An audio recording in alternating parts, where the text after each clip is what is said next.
Building in the mountains is the topic of today's video.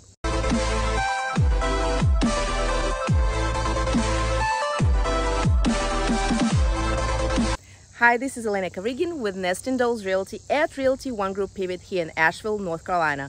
If this is your first time on my channel and you want to know everything about living, breathing, working, having a baby, building a house in Western North Carolina, you need to hit that subscribe button and tap a little bell to get notified every time I make a new video. I have so many people reach out to me on a daily basis. I really appreciate everyone reaching out to me by phone, email, text. So if you need any kind of help relocating to Asheville or to the Asheville area, feel free to reach out to me and my team. Our contact information is right here. We got your back when relocating to Asheville, North Carolina.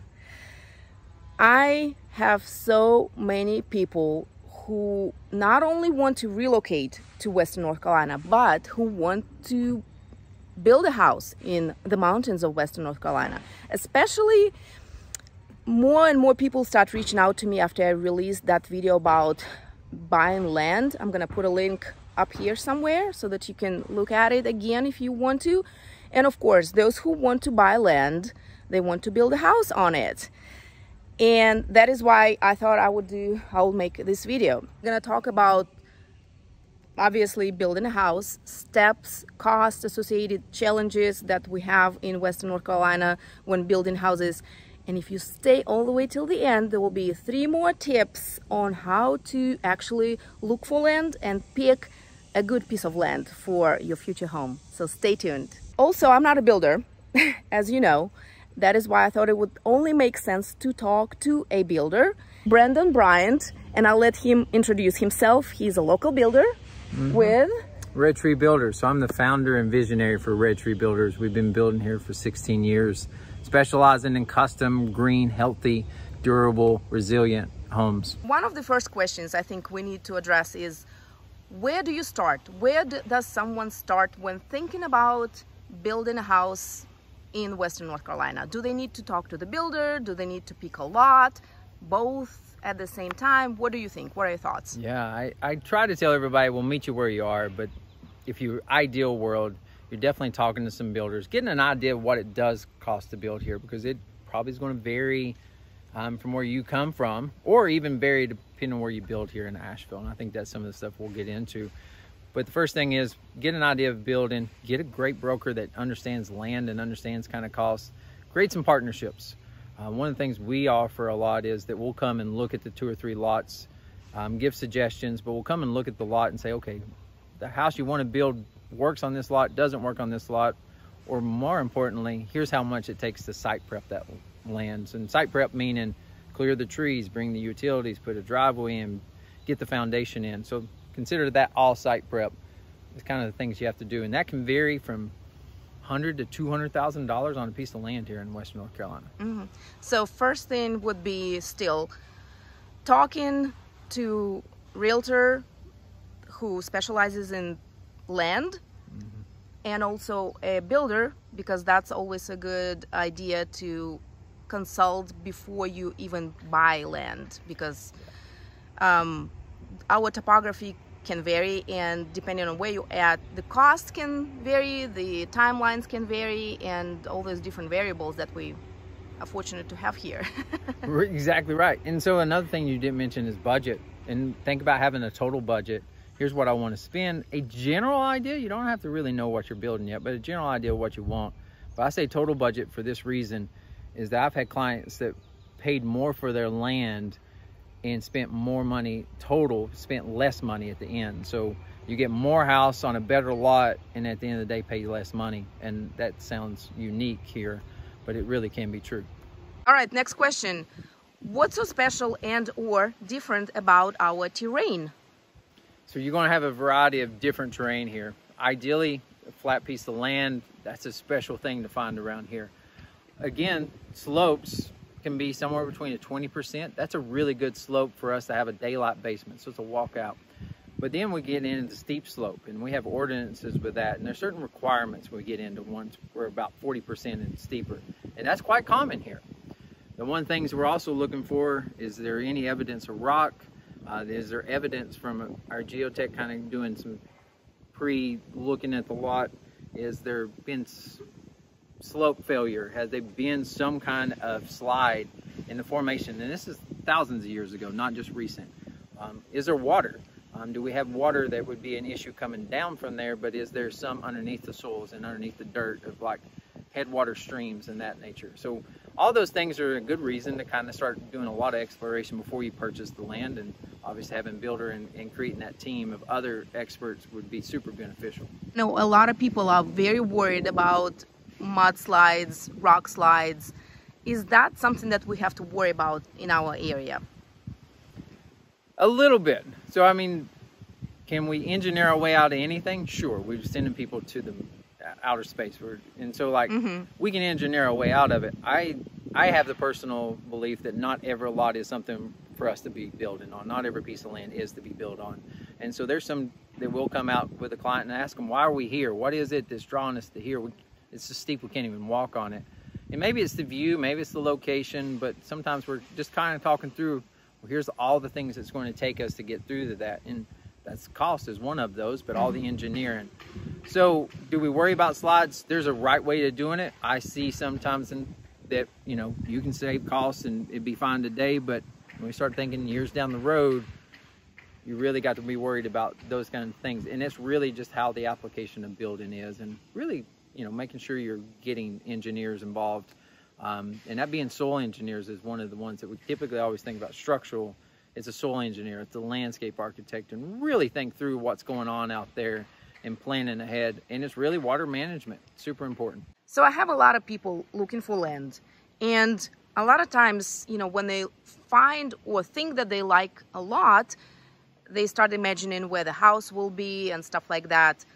Is it always 100%, you know, the way a buyer or the customer, you know, where the house will be, the way they want it? Or what are some of the things that we need to consider here? Yeah, one of the things to consider, I think that's one of the recommendations, is getting builders involved, professionals, to kind of talk about the land. Here's what I'll say, is the land will tell us what to build. And that's something I love doing, and coming out early in the morning, in the evenings, seeing how everything's shading, even looking at the winter time, kind of after a storm. But really the land will tell us where to build, what to build.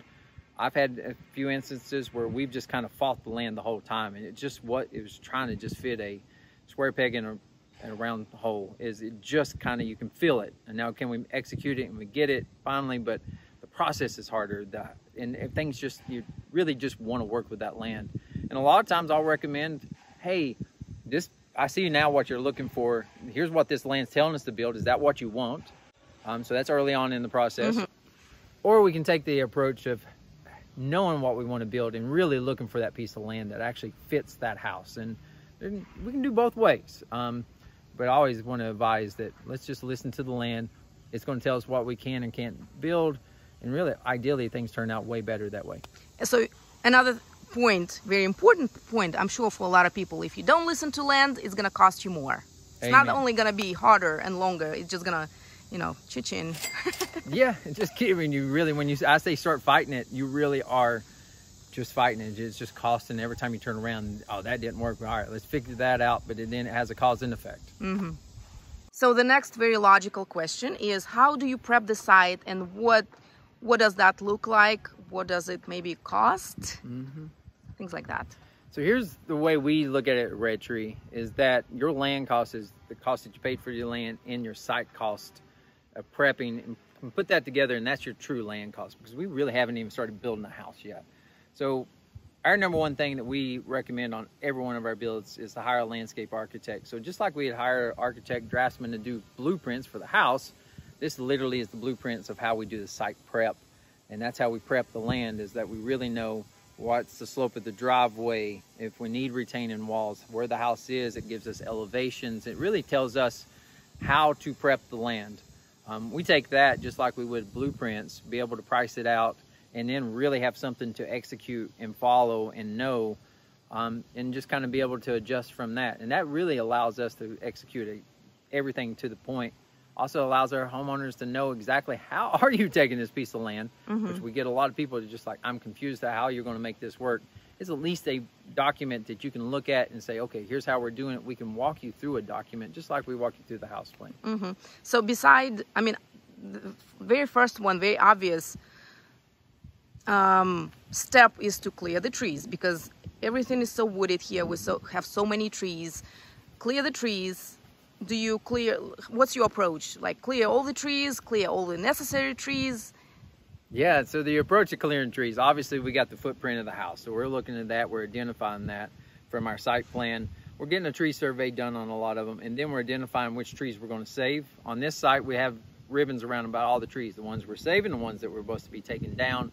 So our general rule of thumb, 20 feet around the perimeter of the house, definitely if we're on a slope. More than likely, we can spend some time and attention to save them, but my personal experience is 20 feet around the house, probably going to die if we try to keep them. So we're kind of taking those out. Obviously, we got to put the driveway in. There's a cut slope, so we don't want any dirt up against trees, because eventually that'll kill out the root system. So we're taking down the trees. A lot of these trees we're saving. We may take them to a mill. The site we're from here, we're taking a lot of those trees to go be part of the house. The other trees and branches and all that, we're taking to the stump dump, and they'll actually process that and make it into mulch. And then that'll be mulch for somebody else's site. So a lot of times we're repurposing the trees for a variety of reasons, but we're being very strategic of which trees we're taking out. Maybe there's a few views we want to take out, so we're being conscious of that. And then another point of why to have come out here at various times is to really see the view. So we make sure we keep the trees that need to be kept. One of the biggest questions that I get asked all the time, a big elephant in the room: how much does it cost? How much does it cost to build a house? What's the price per square foot? Tell us.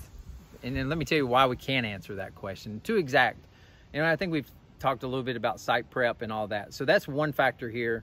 That's going to be cost of your building here in Western North Carolina. So that's going to, I've seen it vary from $30,000 to $200,000, $250,000. So that's a big number and could very affect your price per square foot. The house itself is going to be what it is. It really is the site prep, the adjacent, the garage and how we're actually attaching the garage and where it's located, what kind of foundation it's on. The decks, how much decks, but how tall those decks are. And we have multiple decks. So the cost per square foot heated, it's a great way to buy a house, kind of makes sense. But when you're building custom, definitely building here, we've got to kind of break that down. We break it down at Red Tree as here's the cost to build the house itself. Here's the cost of site prep.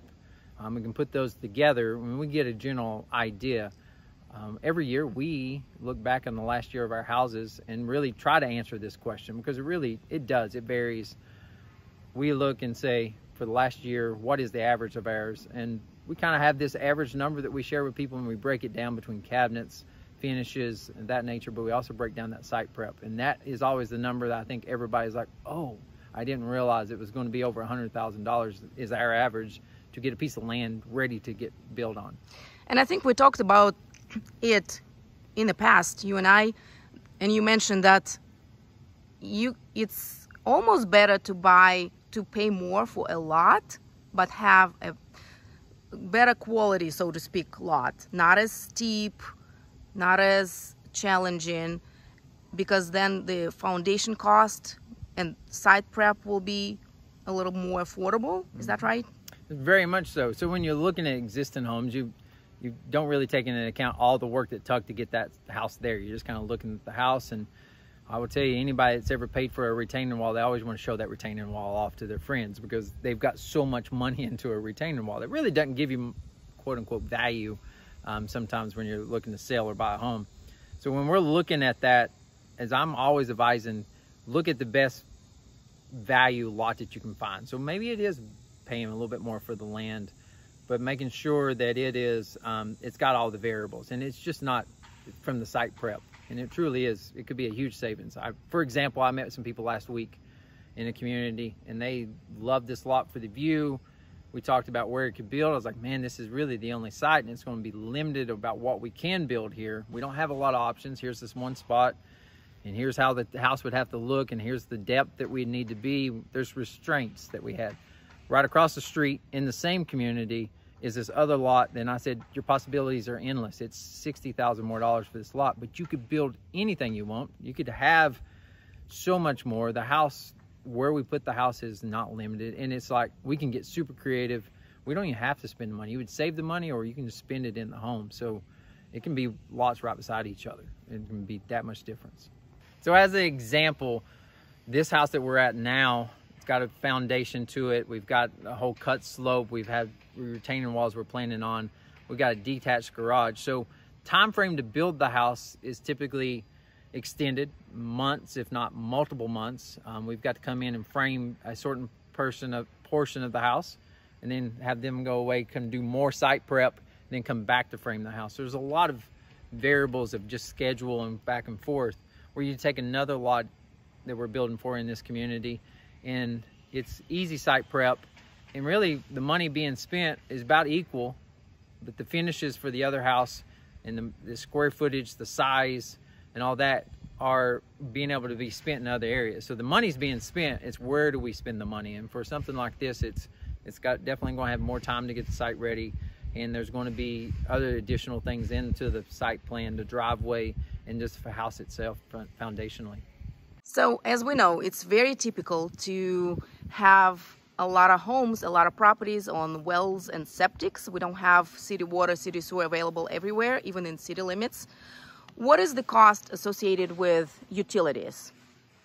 So that can vary too. So let's break it down to this way. Sometimes when we're looking in communities, most of those utilities are, you've got the power, you may have water to you. A lot of things are to the lot itself. If we're looking at land that's kind of not in a community, let's call it undeveloped land, and we build in a lot of those, we really want to be looking before we get too far down the road, where are the utilities? Do we have to pull power? I'm talking to the power company about the cost of doing that. Well and septic are very common here, and we're very used to doing those things, but you know, is natural gas something you're wanting? So you need to be looking at, is that even available? So maybe now we're talking about propane or full electric houses. So there's a lot of things we need to think about in the pre-planning stage. But the cost of a septic system, we're doing some very traditional systems for $5,500. We can get into engineered systems that are tens of thousands, $30,000, $40,000. And that's super important to know what kind of system you're doing. Where is the soils ahead of time? Water from well, we're drilling. We're hoping we get it sooner than later. Unlike septic, where you can do perk tests and have soil scientists and all that, you cannot really test for well water. Is that right? You can. And so my father and my grandfather were able to do something that's called witching, so they could grab a stick out of the woods and literally find where the water was, and I'd seen it come down. I'm not good at that, and some people say that that's a bunch of BS. I have seen it happen and drilled there on purpose. But yeah, we can do some test pits. Sometimes there's lots that are for sale that are what I call undeveloped, that already has a well already pre-drilled. Mm-hmm. That's not very common, but it can be. Most of the time, if you're in a place that's got houses around it, asking the neighbor, how deep is your well? Mm-hmm. Did you have problems getting water? Just going around and asking questions. So we've never had a dry well before, never got to where we drilled, got nothing, had to drill again. So we've never had those issues before. We're also spending a lot of time thinking ahead, because we also have to have distance between your well, your septic, and your house, and mm-hmm. that has to be strategized. Examples of prices for wells? Yeah, so 4,000 or 5,000, maybe up to 10. It really depends on our pressure and our depth and how much we're getting per gallon, what you want to get. Ideally, we're hitting water somewhere between that 200 to 400 feet mark and getting a decent amount of gallons per minute. Mm-hmm. Examples of power bringing to the property? Yeah, so if power's already to here, we're pretty good. Could that be underground power or power to you and bring it to you? It could be just a cost that is free to you. We just finished the house last year that the couple that we built for, the power was on the adjacent. This is a 5-acre lot, but the power was so far away and we wanted to do it underground. It cost us about $30,000 plus to bring that. So just because it's just there doesn't mean it's to the house. And so there is some cost involved. I always think a good broker like yourself would be able to identify that before somebody got too deep into a lot and then said, oh no. So that's something to look for. I don't find that is ever a huge concern or worry. We can typically get that cost and know what it is way ahead of time and plan. Got the lot, we got the plans. What are the steps of constructing the house, building a house? Yeah, let's talk. Traditionally, most homes here are daylight basements. And so like, you're probably coming from an area, or maybe you're even here, that you don't really understand why does it take longer to build here and why there is some more steps. And so, how long does it take? Yeah, how long does it take? You know, typically we can give a good idea of how long it's going to take after we start framing, but the site, it's really dependent on the weather and how long it takes us. For this particular site we're working on here is a pretty traditional site, nothing too challenging, but we've got to come in, dig the basement, get the foundation in. At that point, we've got to get a subfloor on, and then we have to start executing on the backfill, which means we're putting gravel in, we're doing that. Then, so the framers have to leave. Then we've got to get into a process where we're digging new footers from the front porch, the connectivity to the garage. So we basically have a foundation, a framing, we need back to grading, foundation, to framing, and it really does, it takes months longer typically, and we're really having to work on schedules. We call it between, we have a frame 1, a frame 2, and a frame 3, where traditionally a lot of flat land, you would just have a frame 1 where you're just coming in and framing everything's prepped. But we have to get certain things to get the next step. You take a couple steps forward and feel like you're taking steps back. You're going back to doing site work. You're getting back to foundation, you're back to framing, and you're just bouncing back and forth. Once we actually get first floor walls going up, it seems like that's when we can hit a groove and really get things going. So that's something to think about.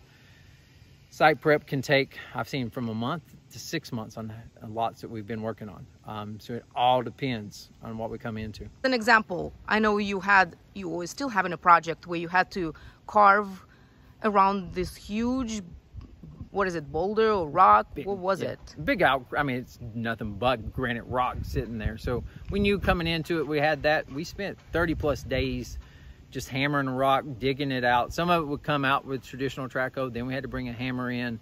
And that's continuing to this day. We've got the foundation in, and we're about to start doing some framing, but now we're bringing the rock hammer back to chisel out more, do some soil nailing. So that site prep on that lot is now, we're pushing 5 months, and all we've got a foundation in. It doesn't feel like much progress has happened, but it really is. You know, it's a lot of effort to get something to get there, but it's going to be fantastic in the end. The footers here, so deep that need a ladder to get into them. Check this one out. Down in here, this guy right here, maybe a good 6 feet deep. Then we got one off the edge here. Got a nice little strip footer here. Yeah. So when I mentioned backfilling, that's talking about once we've dug out for our foundation, let's call our basement, we have to, for a safe work environment, we need at least minimum of 2 feet over dig. Typically, maybe it's 3 feet over dig. So where the foundation is, it's over dug 3 feet.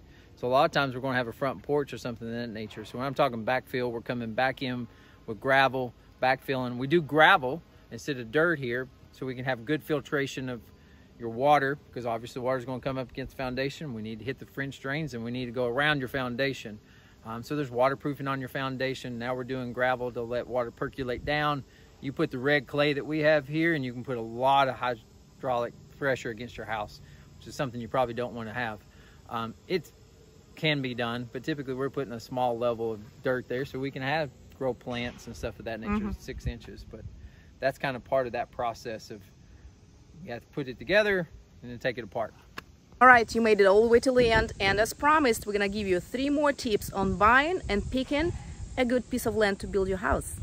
So here's my experience as being a builder for 16 years. Previously, I worked for a land developer selling just land in a development. Number one, make sure that you have an idea of what you want to build and what you want to spend on a budget. And then come with that is having an idea of where you want to be located and what kind of, do you want views, or you kind of that wish list of things of that nature. And finally is make sure that you understand what the site prep cost is going to be. And that's calling some builders, getting them to come out there, give you their evaluation. Most builders in this area will do that as free of charge. It's part of their service. Obviously, having some ideas, and then they can tell you from there who else maybe needs to come out here and look at the land with you.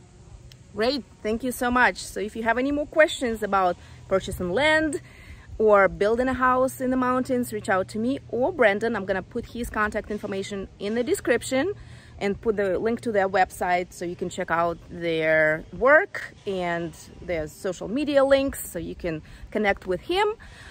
Let us know if you have any questions.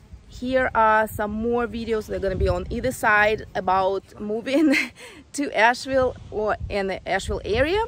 If you need any kind of help relocating to the area, reach out to me and my team. My contact information is right here. Do not forget to hit the subscription button and tap a little bell. It'll be somewhere here too. And I will see you next time. I have the bell. I enjoy it. Yes? Yes. In the YouTube? No, I'm subscribed to your channel and I have the bell. Oh, yes. Yes. Well, good for I you. subscribe to you. Thank you. I subscribe to you too. He has a channel too. I'm going to put a link there in the description as well.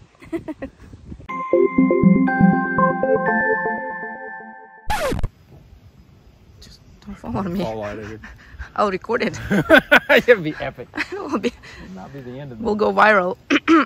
Is there water on your lot kind of coming out? I kind of screwed that up.